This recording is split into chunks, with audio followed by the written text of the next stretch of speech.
I'll call it to order at 6 p.m. Before we get started, I'll ask our clerk Stephanie to read the hybrid meeting ground rules and then call the roll for city council. Thank you. Tonight's meeting will be held in person with a virtual meeting component. If you are participating virtually, please make sure the name shown at the bottom of your video view is the name you would like the mayor to use. You can change this by right-clicking on the three dots in the upper corner of your video view and clicking Rename. Audience members present in the council chambers will be called upon first during public comment periods. Those participating remotely should virtually raise your hand if you wish to speak. To virtually raise your hand, click on Participants and then click on Raise Hand. If you are participating by phone only, press *9 to raise your hand. Please limit comments to 3 minutes. Roll call. Brent Gary. Here. Richard Bloom. Here. Fred Brink. Here. Ed Fetto. Here. May Hayes. Here. Kate, you're muted. Let me. Right on your side too.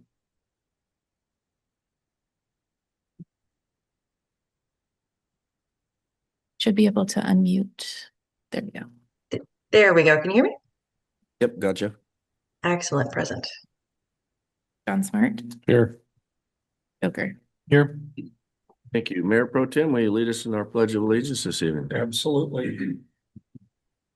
I pledge allegiance to the flag, of the United States of America, and to the republic for which it stands, one nation, under God, indivisible, with liberty and justice for all. Thank you, Mayor Pro Tem Brink. Appreciate that. Council, the agenda is before you this evening. Are there any changes to our agenda this evening?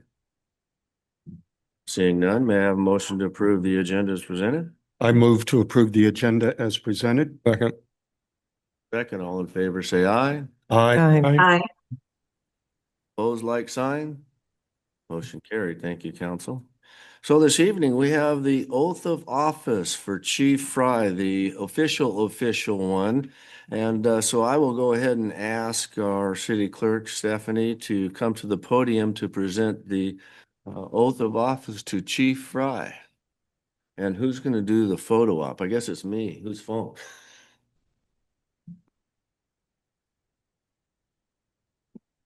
Never been noted for a photographer, so we'll see how this goes.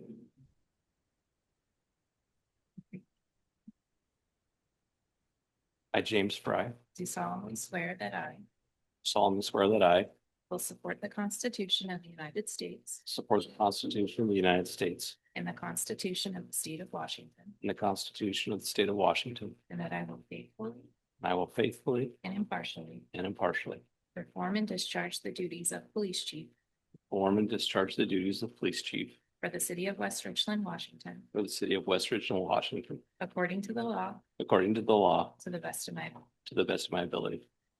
Thank you.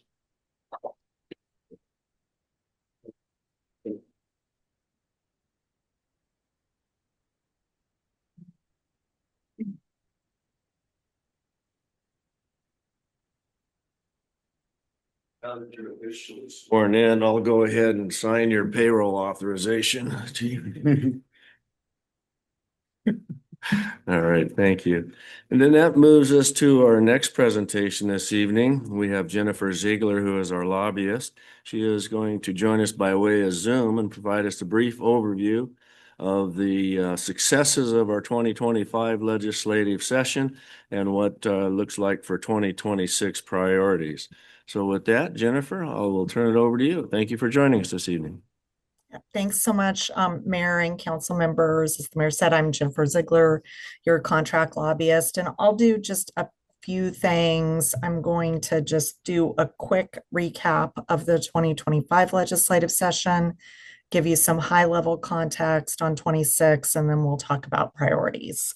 So for 2025, I think the most important thing to know is that it was an unbelievably challenging legislative session. I think I've had a legislatively related job in one form of it or another since 1995, and this might have been the most challenging legislative session that I've been through. And a few different things probably contributed to that. One is we had a significant budget challenge It was the first year of a biennium, so it was a 105-day legislative session. And then we just had a significant amount of changes. There were a number of new legislators, there were new statewide elected officials, including a new governor. So I think it's fair to say everyone was ready to take a little rest at the end of the 105 days. Having said all of that, for the city of West Richland, we had a really successful result, especially compared to some of the broader outcomes in the 25 legislative session. So the first item on here is the one that you all know we've been working on for years and years, which is to make sure that we continue to preserve and maintain the funding that we'd received from Connecting Washington for the SR 224 Red Mountain project. So that was a total of about $30 million for this existing biennium. For 25-27, we needed to preserve 15.9 million, that last remaining segment. The other thing is we needed to make sure that the money flowed through the State Department of Transportation to the city to get the work done. We were successful on both of those fronts. I know you all were able to have a really lovely groundbreaking ceremony. A number of legislators, I know, we're thrilled to be there and help the city celebrate in that success. So I'd say that was one of the first and probably the biggest success for us for the 25 legislative session. The second was that we did submit a capital budget request. So just as a reminder to everyone, the state capital budget has a program called Local Community Projects, where legislators are able to directly submit a request from their district. Our legislative delegation was just amazing in supporting the city, and we were able to get $309,000 for the backup generator project. And then the final thing I just wanted to highlight is we had great turnout from the two legislative delegations, the 8th and the 16th, in advance of the legislative session. They came and did an in-depth tour of the city to really become familiar with your priority issues. And then we were able to have really regular communications with them throughout the legislative session. They met with they met with a couple of council members, they met with the mayor, they met with Roscoe, they met with me on a regular basis. So, I would just say, I think in terms of the ability for us to continue to share throughout the session, priorities for the city, potential concerns for the city, that relationship really worked well. So that's sort of lay of the land coming out of 2025. Let's go to the next slide. And let me give you a little context for going into the 26th session. Typically, at the state level, this year would be an off election year. So more, as many of you know, more kind of local focus of elections, not as much of a focus on the state side. But because we had a number of changes that happened at the beginning of this year based on last year's election results, we actually have more special elections at the state level than we've had in several years. So for instance, Senator Patty Cooter got elected to State Insurance Commissioner, so there was an appointment for her spot. Former Senator Emily Randall was elected to Congress, so there was an appointment for her spot. And then each time there was a House member appointed to a Senate spot, then there was an open House seat. The result of all of that is, again, that there are a handful of special elections that folks are just keeping an eye on to see if it makes any sort of difference in the ultimate majority count in the House and the Senate. I just highlight for you in particular, folks are watching 3 races in the Senate. So the first is the 5th legislative district. At the end of the legislative session, the senator from that district actually passed away unexpectedly. House member from that seat has been appointed, and then she's a Democrat. She has a Republican challenger. The second race that folks are really watching is the 26th legislative district. So this is the Gig Harbor area. Senator Krishna Dasam was appointed when former Senator Emily Randall went to Congress. And she also has a Republican challenger who's a current House member, Representative Michelle Caldier. And then the last one that folks are just sort of keeping an eye on to see what the outcome looks like is the 48th Legislative District. So this is the district where the senator was elected as insurance commissioner. This race has two Democrats running against each other. So Senator Slatter, who was appointed to the seat, her opponent is Representative Amy Wallen from the same district. So again, just another sort of big lay of the land context item I wanted to be sure that you all were aware of. Let's go to the next slide.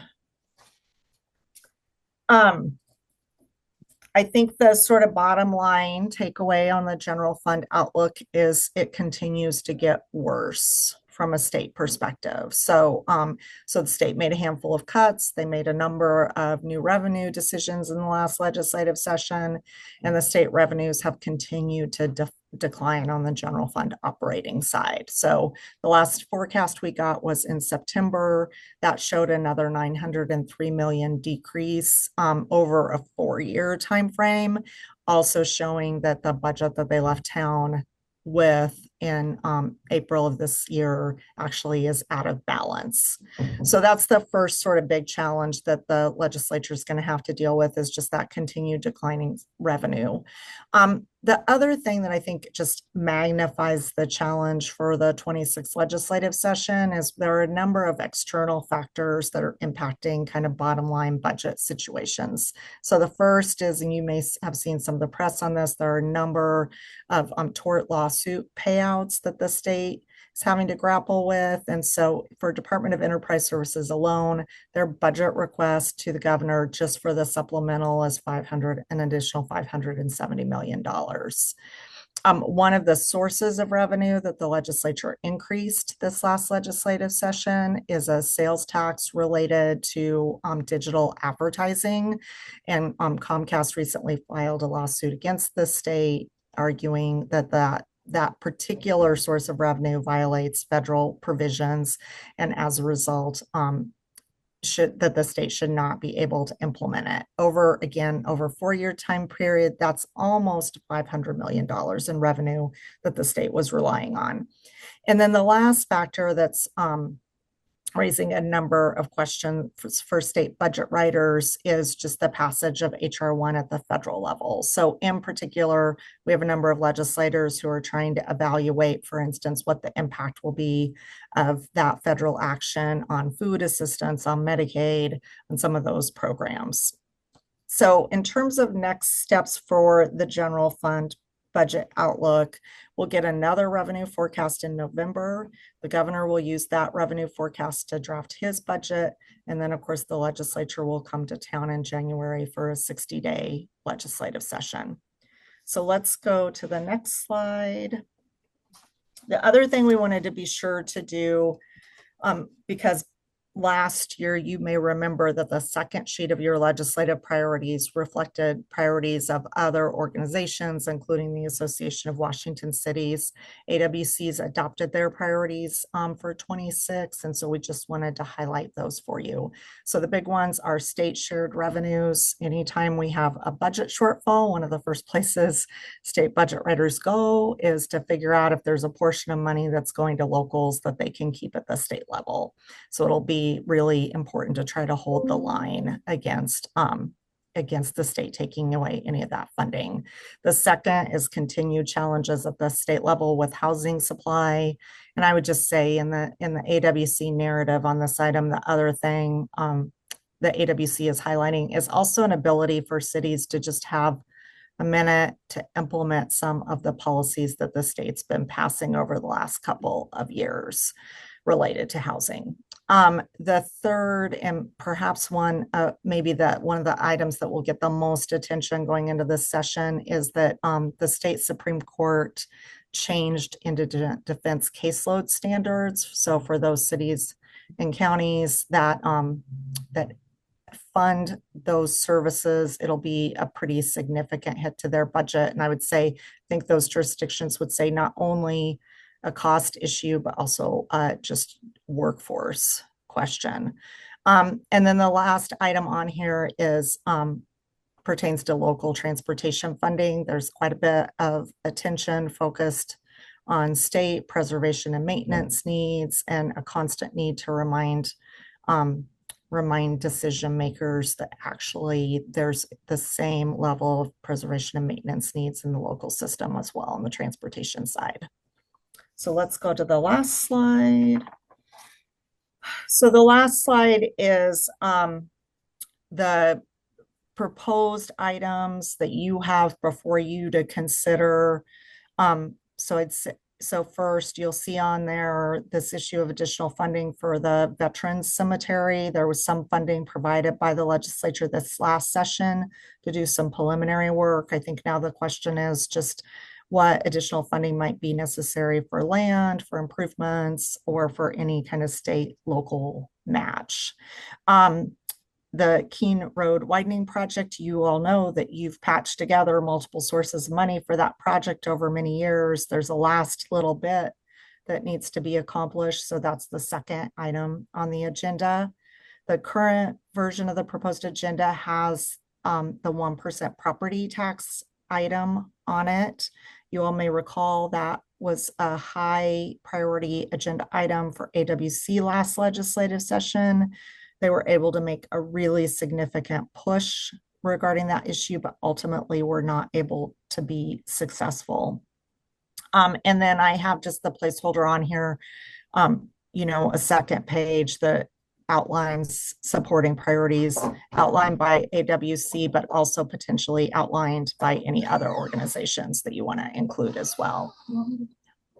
So I'll stop there and see what questions you have for me. And then I think, Mayor, I think the notion was maybe then an open conversation about the priorities as well. Yeah, thank you, Jennifer. I appreciate that. And yes, I do have one recommendation that we can talk about if you don't have any other questions of Jennifer. Council, do you have any questions of Jennifer and what she's got going yet this year and last year? No? Okay, so let me make a suggestion. Since AWC does not have that 1% cap of priority for them, I might suggest that West Feliciana wants to move it to the back of the flyer, and I might suggest that we add a capital community project request, as you heard Jennifer talk to one that we were successful with last year. And that would be for the Gross Cup Harrington Road right-of-way issue with DNR. That's impacting Benton Franklin Fire District number 4 in their efforts to purchase their leased property that they're on for Fire Station 410. Give you a little history in regards to that.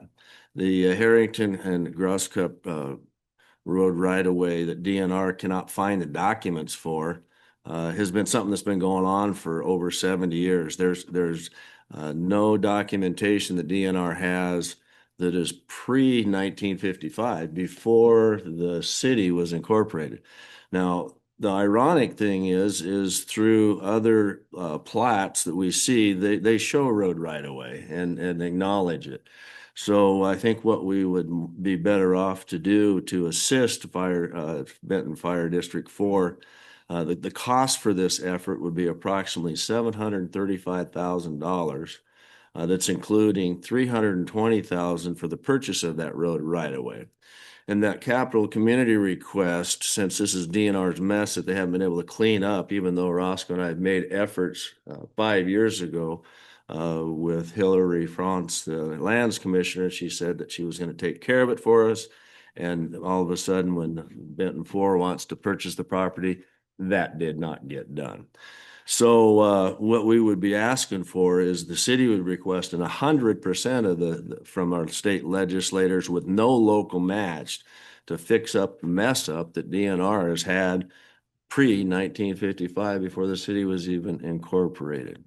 So that would be my recommendation. If you have any questions in regards to that, the best person, unfortunately, is not here this evening to talk to it, would be Roscoe, because he's got all the history. But obviously, this is something that's not going to happen right away, but we wanted to put it on the front to make sure that Jennifer has clear direction from council to work with our legislators to right the wrong that has been done to both the city and Benton 4 from the Department of Natural Resources. So any other comments in regards to what my suggestion would be? Mayor Pro Tem Brink? Mr. Mayor, I agree with the swap. In my discussions chairing the Legislative Priorities Committee for AWC, we recognize the dual headwinds of Governor Ferguson resisting last year any increase in taxes, particularly property taxes, and also the fact that the legislature had some significant resistance as well. Although we did make significant headroads, as Ms. Ziegler pointed out, it turns out that there was not success. And in my discussions in chairing the legislative committee, we decided that it would be best not to pursue the property tax increase this year because we'd probably meet similar resistance combined with the projected deficits or shortfalls rather in the state's budget. So I do agree with this, and I'll speak briefly about the Station 410 on Harrington and Gross Cup. That station, for those of you that drive by the area or live in that area, it was the first station in our city. It dates back 25, almost 30 years when it was built. The station is in desperate need of repair, but the repairs would be so costly that it's probably going to be cheaper to just build a new station to the district. So I advocate too, because of DNR's resistance, I'll use that term, and inability to identify the rights of way that have been recorded on various plats, that we do make that a priority on the city's behalf, because Benton 4 is obviously our city's fire service, emergency medical service, and with the development in the Rupert Road area, that station is relied upon also to provide timely response to calls. And some of the equipment, modern firefighting equipment, cannot even fit in the doors of that building. So poses multiple challenges. So I do support the proposed changes that you've made, Mr. Mayor. Thank you, Mayor Pro Tem Brink. So if there's no other comments and everybody is in agreement that that would be a good switch, that would be Councilmember Smart. I know Yeah. I see you pulling the mic down. So appreciate that. So I'm just curious if there's another priority that competes with that one to replace the 1% priority. I'm just looking for an analysis of alternatives. I want to make sure we put our best foot forward here. Yeah. Not to disagree that this sounds not like a worthy one. This particular issue has been something that's ongoing. There's also some encroachment right-of-way issues of private drives that are there that need to be cleaned up. This would also take care of that for the citizens. It would also give the opportunity for Benton 4 to relocate from where that existing facility is to another parcel, which could also give Benton 4 an opportunity to have some excess land to possibly sale to reduce the cost of what their new construction would be. So those are some of the things that have been talked about.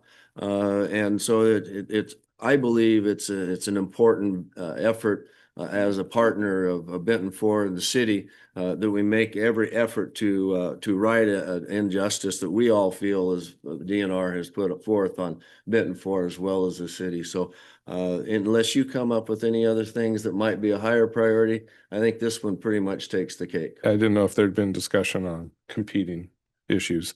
So just to be clear, so this is the issue is that the fire station at the corner of Harrington and Gross Cup, that's what we're talking about, right? And is there an issue with the deed on the property, or what?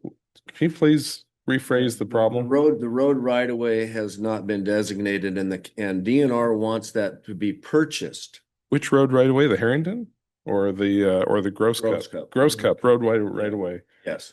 And they're saying that has to be purchased by the district. We were trying to correct. I They see. were wanting us to. Now again, They were wanting us to pay for it. Okay. And then all of a sudden, Benton 4 gets involved in the conversation. So Wow. they left us alone, but when Benton 4 started having conversations with them, okay, now you guys got to buy that right away. You know, Wow. they don't care who writes the check. right. So And so our request would be to straighten that out, but also you mentioned 700,000 for what, rebuilding the station or just no, additional we're improvement? not going to be part No. of the rebuilding of the station. What we're going to be part of is purchasing that road right away. realigning, moving the road to the, what did I say, the south, I believe it was. Yeah, I think it's southeast. Yeah. Okay, southeast. Yeah, move the road to the other side and vacate I gotcha. the existing roadway. Yep. Which would clear up the encroachments of the trespass on DNR property from the citizenry and give them also access to get in and out. Right now, they would actually be kind of landlocked. So the money would go toward basically creating a new segment of road That And- we're asking our legislators to fund that. have Gotcha. DNR's funding for it. Now that I have the map up, which sorry the audience can't see, I can now better understand the detail here. So I appreciate that. Yeah, that sounds like a fine priority to put on the list. Any other comments from our remote council members? Got some no? Okay. Yeah. Alrighty. Very good. Well, we'll flip that stuff around on our legislative priorities for this coming year, Jennifer. And I do thank you for your time this evening. I appreciate it. Give us an insight of just the struggles not only the state has, but we've seen it in the counties, both counties across the state, as well as cities and towns throughout the state of Washington with budget challenges as the years move on. So Mayor Pro Tem Brink, do you have anything else to add this evening on that topic? Yes, if I could add one more comment. I had some discussions with our state legislators last week, and they are relieved and comforted by the fact that the Association of Washington Cities and now the city of West Richland will not be seeking to push again for the 1% property tax cap lift. Just seeing that as an impossible struggle and perhaps even a waste of time in the upcoming legislative session. So I wanted to pass that on as well, Mr. Mayor. Thank you, sir. Since you have some connections with AWC and Mr. AWC President. So, all right, Jennifer, thank you very much. We'll let you go this evening and be in touch with you later this week. Great. Thanks so much. Good night. Thank you. Good night. All right, council, that's going to go ahead and move us on to our consent agenda this evening, which consists of approving the minutes of the regular meeting September 16th, 2025. Resolution 3625, amending the master fee schedule for solid waste service rates. Ordinance 2325, amending the business licensing regulations. And a motion to authorize the mayor to sign a commercial real estate purchase and sale agreement for lot number 3, short plat 3741, which consists of 1.22 acres. If there's anyone from the audience who would like to speak to the consent agenda this evening, please come to the podium, state your name and address for the record.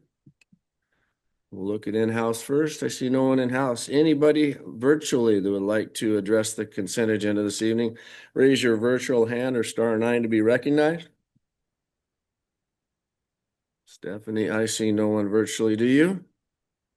Not. Good. With that, council may have a motion to approve the consent agenda this evening. I move to approve the consent agenda. Second. Motion and a second. All in favor, say aye. Aye. Aye. Opposed, like sign. Motion carries unanimous. Thank you, council. That moves us to our first opportunity for citizen public comment for items that are not on the agenda.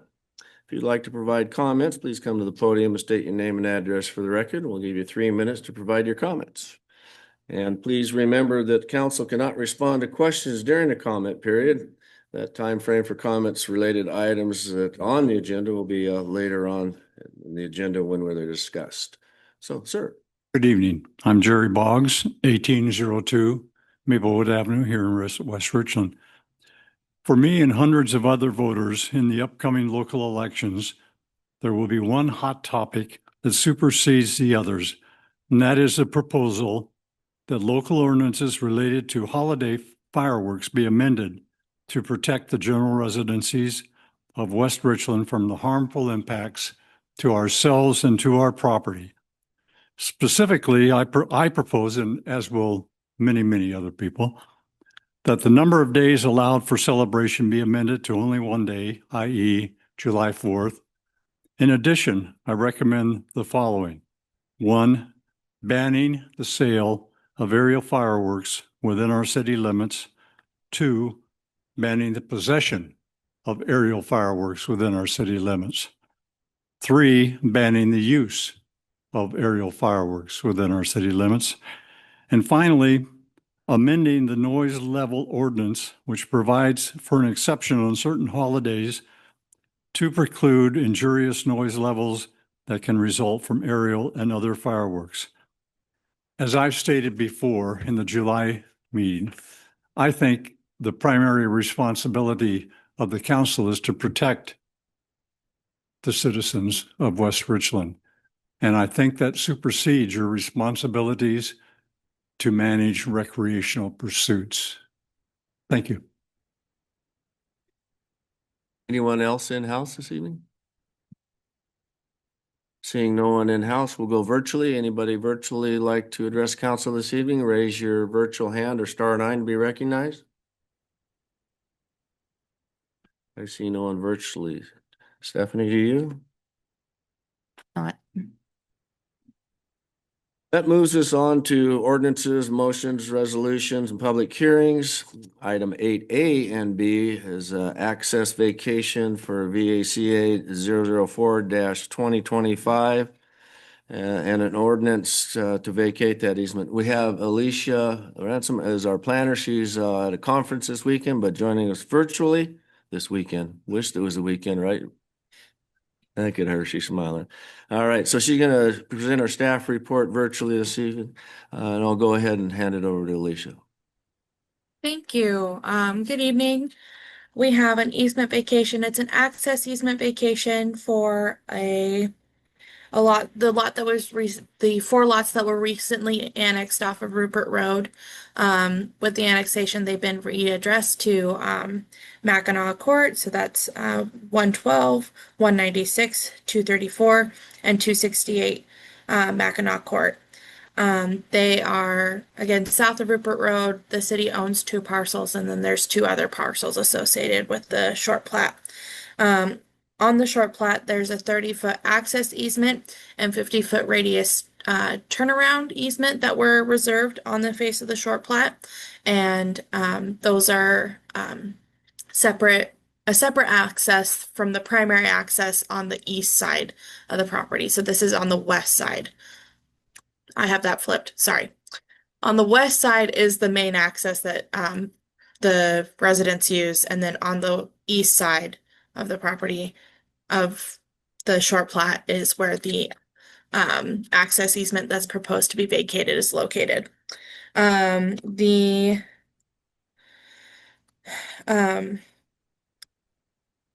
easement vacation application was generated by the city, by the Public Works Department. It was sent out to property owners within the vicinity. We didn't receive any comments from the public regarding the easement vacation. And being the applicant, Public Works approved the proposed access easement vacation. With this being a surplus access, it won't impact the residents and will give them further use of their property.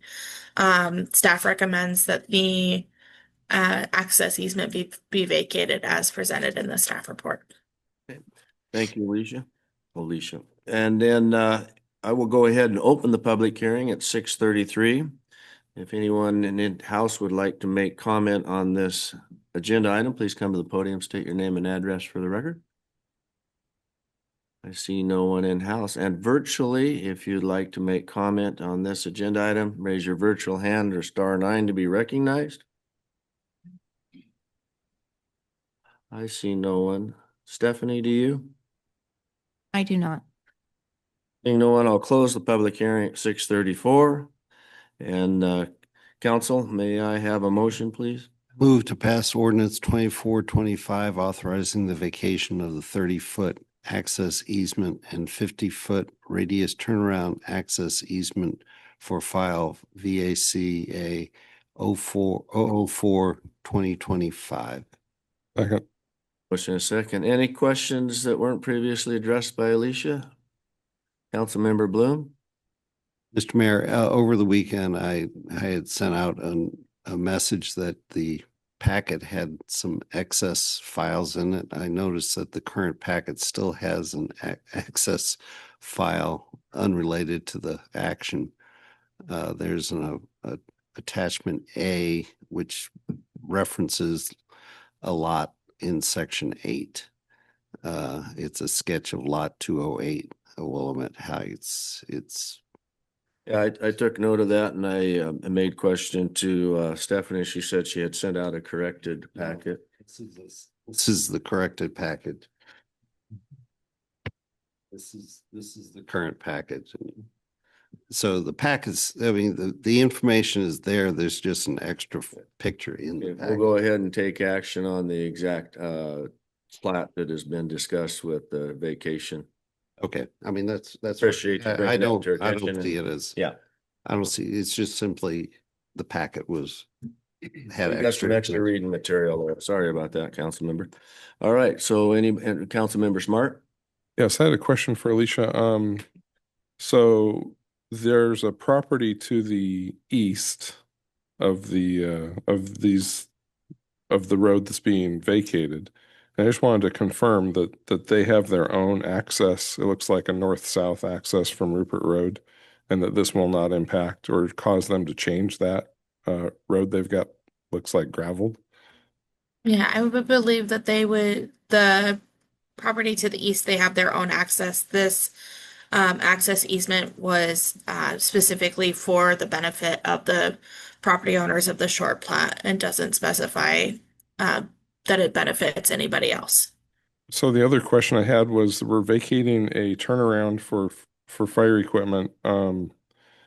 Does the private road north 435 northeast, does that road have sufficient fire access, or is there some sort of turnaround capacity there, or do they just, it looks like it, I would say it drives through, but it actually doesn't. Like it comes south and then branches off to three other residences, none of which have turnarounds as far as I can see. So is that turnaround a problem? I mean, are we adding a turnaround requirement for those Right here. properties? This is where the, That's the one that's Yeah. being vacated. yeah, and then on the other side here is the. Are we adding a turnaround? Mhm. Oh, I didn't see the Yeah. addition. Yep. Oh, to remain. I got you. Yeah. Okay. Yes. So, It's already there. all right. Question Yep. answered. Thank you. Appreciate it. Perfect. All right. Very good. No one else? All in favor, say aye. Aye. Aye. Aye. Opposed, like sign. Motion carries. Thank you, council. Appreciate that. All right, so that moves us on to unfinished business, which we have none this evening, nor new business. So that brings us to our second citizen public comment. If you'd like to provide comments to council, please come to the podium, state your name and address for the record.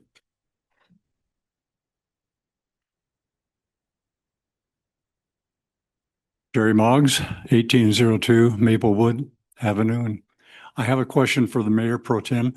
What did you say with regard to the lifting of the property tax in terms of support by the city of West Richland? Would you repeat that, please? I'll ask him to make a comment on that during his Okay. reports, taking note that you required the request of that. We don't have conversation back and forth during. Oh, okay. But he has taken a note All right. and will respond on his comment time. I appreciate that. You're welcome. Anyone else? And reaching out virtually, I see, and I'm going to be terrible on the names, but we have one individual that I would ask you to identify yourself once you're unmuted from our clerk to address council. Please remember you have 3 minutes and council cannot make comment back and forth. Stephanie? I've requested that they unmute. There you go. And Hello. name, please. Linda Mayoski. Thank you. I'm sorry. I didn't want to mess it up too bad. So Linda, thank you for joining us this evening. Floor is yours. I live at 44101 East Rupert Road. So I am right in between this access and the 435 private road northeast. Is this I just need to know, because it's unclear to me, if this access road is cutting onto my access road and through my pump house, which is what the diagram shows. So if someone could answer that for me later, whenever you can make comment, that would be great. Yeah, what I'll ask you to do is reach out to Eric Mendenhall, our Community Development Director, since Alicia is on travel, and he can explain that to you. So imagine, probably, I don't want you to be giving your phone number over the over the internet, but call Eric Mendenhall, and he'd be more than happy to explain anything you might have questions regard to. Okay. Well, it's just my understanding that it's not supposed to impact me at all, but from the diagrams and all of that, it looks like it goes right through my pump house, which would impact my well, which would impact me. Yeah. Well, we'll get clarification for you in regards to that. Okay, thank you. More than welcome. Thank you. Give him a jingle. Okay, anyone else virtually this evening? Seeing none virtually, we're going to go ahead and move on to staff council announcements, reports, and comments. We have any staff reports this evening? Quiet on the front. Moving on to council. Councilmember Bloom. Yes, I'll jump into the property tax issue. I recently got an email from a resident, and it appears that there's confusion out on the web because his statement was, I was looking up property taxes in West Richland, and the web says we are at 1.13%.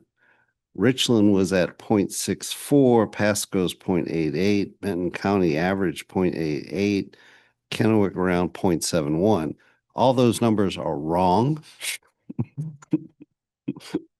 Which, so I went to there is a just for the citizens' information, Benton County puts out a annual tax booklet, which outlines all the taxes.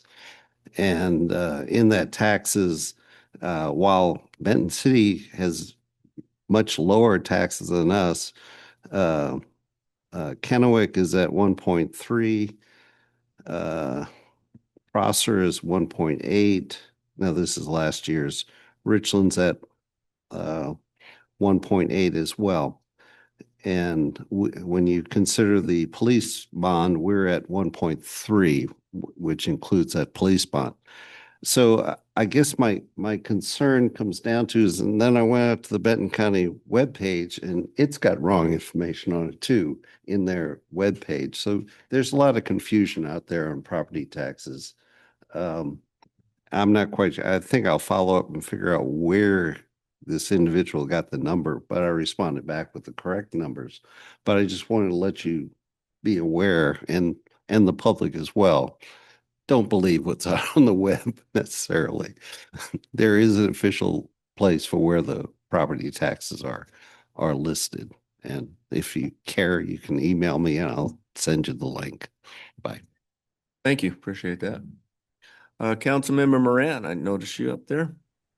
Yes, thank you. I just wanted to say that last week had a really good time at the annual elected leaders reception at the Reach. That was last Thursday. Got to talk to some folks for a while, saw most of council there actually. So that was a good time. We do have a Benton Franklin Council of Governments meeting coming up next week on the 17th. That is like normal, a hybrid meeting, starts at 10 a.m. And other than that, looks like that's it. I haven't heard a whole lot about it, but I was wondering if our police department was planning on having a Halloween like we normally do, because that's always a fun one. So hopefully Chief Fry is getting into some of that action. And also congratulations on officially being sworn in, Chief. I also, one other thing I wanted to speak about is for the Benton County District 4 Fire, or Benton County District 4 Fire Department, for their station that you spoke about earlier. I'm wondering if that's something that maybe the the grant navigator, Kristen Eby with BF Cog, might be able to help the fire district with. Because I know that she has been really chomping at the bit to help folks find some grants and maybe even help write some. So might want to get a chance, talk to her about that. On that, that's all I got. Perfect. Thank you. Have a good week at the conference. Councilmember Fetto. Good evening. So to piggyback off Kate said, so tomorrow the Chamber will be presenting a check to the West Richland Police and Community Care Foundation in the amount of $3,500 excess sponsorship money collected for National Night Out. And from my understanding with Commander Coates, that will be used to assist with the Halloween decorations and out at the police station. Tomorrow is the West Richland Chamber monthly luncheon held at WRPD at 11:30. So if you haven't registered, we'd love to see you there. We've got Doghouse Catering. Michael Novakovich is speaking on adaptive leadership. I think it'll be a great topic. Michael is a great speaker. And went out today. I think I announced it last time, but former Chief Tom Grego is this year's Grand Marshal. We found that press release got released. That's out in public. That's on Facebook, all that. So talked to Tom again today. He's very excited about getting into town and participating in the parade as a participant and not as a member of the police force, guardians. That is all I have. Thank you. Thank you, Councilmember Fetto. Appreciate it. And we will move on to Mayor Pro Tem Brink. Thank you, Mr. Mayor. Just a couple updates. I attended 2 ribbon cuttings for new businesses in our community on September 30th, the Teach the Children Homeschool Resource Center down on Van Giesen. Great business to help parents and family members homeschooling children within our city. And then on October 3rd, I attended the ribbon cutting with the Columbia Basin Hearing Center, adjacent to Swig and across the street from Yokes on Bombing Range Road. So it's great to see our businesses continuing to open and develop in the community. And then last month, at the end of the month, I did attend the Energy Community Alliance with the mayor and several other individuals. Had the opportunity to speak with Assistant Secretary Joel Bradburn about issues, particularly focusing on continuity of funding for the Hanford site, cleanup and remediation, given all of the uncertainty with government funding. So we were accompanied by Benton County Commissioner Delvin, staff members, Mayor Teresa Richardson, and David Repog with Hanford Communities, along with, of course, the mayor as chair of ECA. So it was great discussions and had the opportunity to impact as far as ensuring resources needed for the Hanford site continue. And then lastly, to hopefully address your question, Mr. Boggs, last year, the AWC, along with significant numbers of state representatives, after many years, recognized challenges with cities in their source of revenue because property tax and sales tax comprises the major components of all city general revenue. There was a push to increase the ability of cities to potentially raise, if they chose, not any automatic raises, but if city councils chose to raise these property taxes, they would be able to. But the governor and legislature ultimately nixed that ability. So right now we're restricted to a limit of a 1% property cap increase. But what did happen this year was recognizing the pushback on the legislature. Our focus with AWC has been primarily with preserving existing revenues, preserving transportation funding, preserving other shared revenues, and trying to prevent cities from experiencing more cuts. Mandates continue to come out of Olympia, which have no funding attached to them, particularly with regard to housing and community development changes. It's making it very difficult for cities to implement those without taking resources from other areas. So we really made a push this year, with me as president. I'd like to say I had some influence, but really trying to steer the state in preserving existing revenues. And with our priorities right now, I think they're in line with not just preserving revenues, but also trying to correct some persistent problems, particularly with the land associated with Station 410.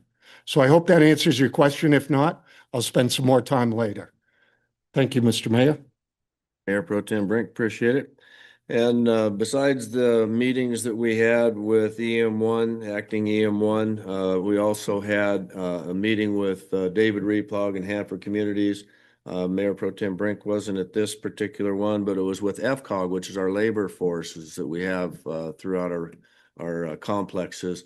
And the challenges that we have with labor forces being that we're losing the institutional knowledge, the trades are not there in the schools that they need to be, colleges, cleared down into the high school areas. We need welders, we need fitters, we need that labor force. And those are always going to be challenges that we have as we move forward with the legacy cleanup besides the new nuclear era that's just around the corner. And then council, you will see that you all received an invite for Advanced Clean Energy convening the 4.0 of October 15th. If you can take advantage of that, Executive Director from ECA, Seth Kreshenberg, will be there presenting, as well as the Washington Department of Commerce, Josh Woodson. And I will also be participating in that conference. So if you have opportunity, come take a look and see what we have going on with our new nuclear industry, because that is the wave of the future. I will also be providing to all the council members, and then I have a number of these literatures that ECA has produced that will be available to the public. We'll have up on the front counter. I just had 100 of them sent to us, and there's 2 different documents that were written by ECA, very informational. So if you have an opportunity to come in and pick one of those up, next week we'll have them out there for you. And as we run out of more, if we run out of them, we can always get more because they always produce and produce. It's a very interesting time for sure. So with that, we will go ahead. Chief, or sorry, Mr. Mayor. Chief Fry actually had his card up for a while after Ms. Moran, Councilmember Moran had asked him about the Halloween. So I just took it down. He So I did. thought maybe he would like to still address that if he I was could. going to dedicate to him what particular costume that he was going to wear. I thought that Councilmember Fetto had put that to but go ahead, Chief, you got it. I'll just give a quick update. Okay. We do have decorations going up and we will be ready for the Halloween party. There's props being built and everything else, so we'll be ready. All right, Chief. Then so I got you on the spot now. What's your costume? You can't be a police officer. I'm gonna go as the chief. That's just a little bit different than a police officer. Oh. Not much, but we'll have people in clown suits there. Don't worry about that. All righty. Give him an FBI raid check. Yeah. Retired Special Agent FBI Brink is going to go ahead and provide you with some FBI garb so you can step her up a notch. That'd be great. Okay, perfect. I don't know if we can get the clearance done in time, but we'd work on it. So with that, council and our citizens will go ahead and adjourn our meeting at 6:53. Thank you for joining us this evening.